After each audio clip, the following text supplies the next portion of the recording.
Good morning. It's Dr. Lisa coming to you live from Tampa, Florida, where I continue to lead on the front lines, a very busy, now almost 7,700 patient practice, focusing on internal medicine, integrative and holistic medicine, and finding your why instead of just slapping a drug or other procedure on your symptoms.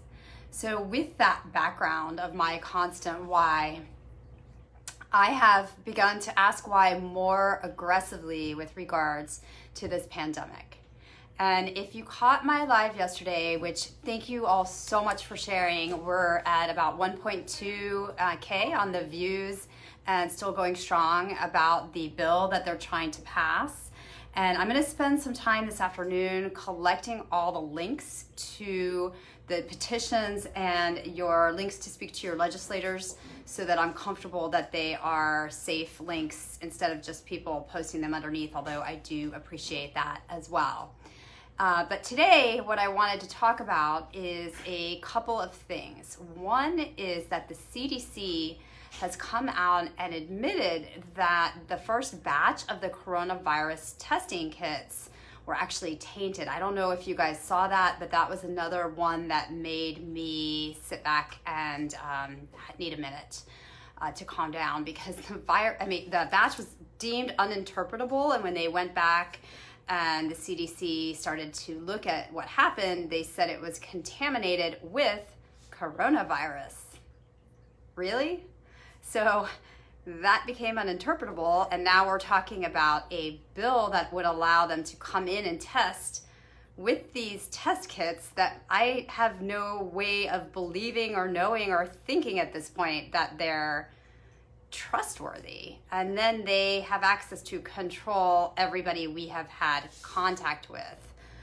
Something is really, really off. Please, we need everybody to connect and everybody to speak. And that's what I wanted to talk about today, which is something that came across my desk, and it has to do with what does it mean to be primed. And this is a word I had heard, but I didn't really have the definition, so I'm going to read it to you real quick. So to be primed or priming someone is the ability to influence someone's thoughts, attitudes, and behaviors without them knowing. Okay, so what does that mean? We're able to be influenced without knowing. That's tapping into something that I like to talk a lot about in a positive way, which is your subconscious. So things like stay home and stay safe is a really good example. We are being primed with that comment. We have been told if we stay home, we are safe. And what does that do? We don't realize it, but we're hearing it multiple times. So this is when the subconscious steps in. When you hear things multiple times, they kind of get set at the cellular, in our neurons and in our cells. And then it's a lot easier for someone to walk outside and the rest of us to immediately have a negative opinion or be concerned. Why are they outside? Stay home, stay safe is what we need to be doing, right? Well, guess what? If you check out New York City, 66% of the hospitalizations right now are coming from people who have sheltered in place.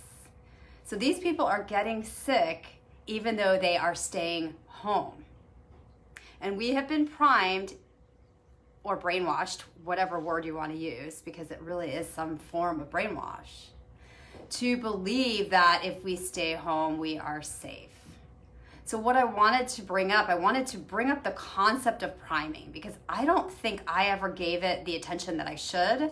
I've always joked around with my kids with the TV, and if you're watching TV and we'll watch The Voice or something, and the commercial for the drugs company or a prescription drug comes on, and you watch this thing on the bottom, you're watching these happy people talking about their medication for living without rheumatoid arthritis, and then on the bottom and in the small print and in the words really fast, take this and you will die, or you can die, and all the other things that they have to say legally.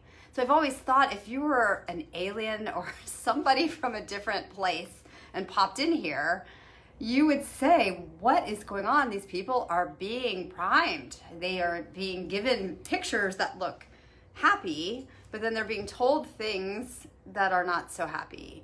So there's discordance that has been here way before this pandemic. And I think it's our job now, as we connect and we wake up, to question this priming and maybe even spin it around and use the same concept for good. And what do I mean by that? If we can get programmed in our subconscious, and let's just for a minute think, what if they really are doing this on purpose? It's not just what we thought was the best advice, and I'm the first one to give everybody the benefit of the doubt. I'm always the Pollyanna, whatever the expression is, of everybody is good. But what if this has been happening where they've been kind of setting us up by priming us? What I think and again, I won't get into that because I don't know or want to know, frankly, what the agenda is. But what if they didn't realize that we have the ability to use that, our subconscious, to actually bond together and to focus on light and to focus on love, and then none of the rest of it is going to matter. So that's what I want you to think about today for your kind of actionable step, which is, in any moment, where are you giving your energy? Are you entertaining negative fear-based thoughts? Are you maybe subconsciously prone to these primed messages because you're distracted, or you're scared of kind of going within? Or are you using it for your own good, which means, can you go and meditate? Can you get inside? Can you focus on love and connection? Because just in the same way, we can be influenced in our subconscious by things like being primed, we can also be influenced by the thoughts and connections of love. So maybe today, reach out to somebody, tell them you love them. Find ways to be proactive if these messages are really getting to you like they did to me. Share this video. Let's find bigger and bigger platforms to speak out on while we spread the message, both consciously and subconsciously, that we are united, that we are connected, that we all want love for each other. We all are one big humanity. And I'll end with an affirmation, and my affirmation today is, I demand control over my own thoughts, both conscious and subconscious, so that they are based in authenticity and love. So you can actually get aggressive with your subconscious. You can talk to it. You can set guidelines, okay? So let's get a little bit more forceful in our words today, which is, I demand control over my own thoughts, both conscious and subconscious, so that they are based in authenticity and love. I hope that helped. I hope you guys have a wonderful day. Get outside. The sun is the source of all light, and it can activate our mitochondria, can make you feel energized and positive. And when we stay energized and positive and healthy, and we eat clean and we exercise, we are so much bigger than anything else that's out there. There's so many of us. Let's just keep connecting and talking, and then this will shift in the way that we all need it to be. Bye for now. See you here tomorrow. Take care.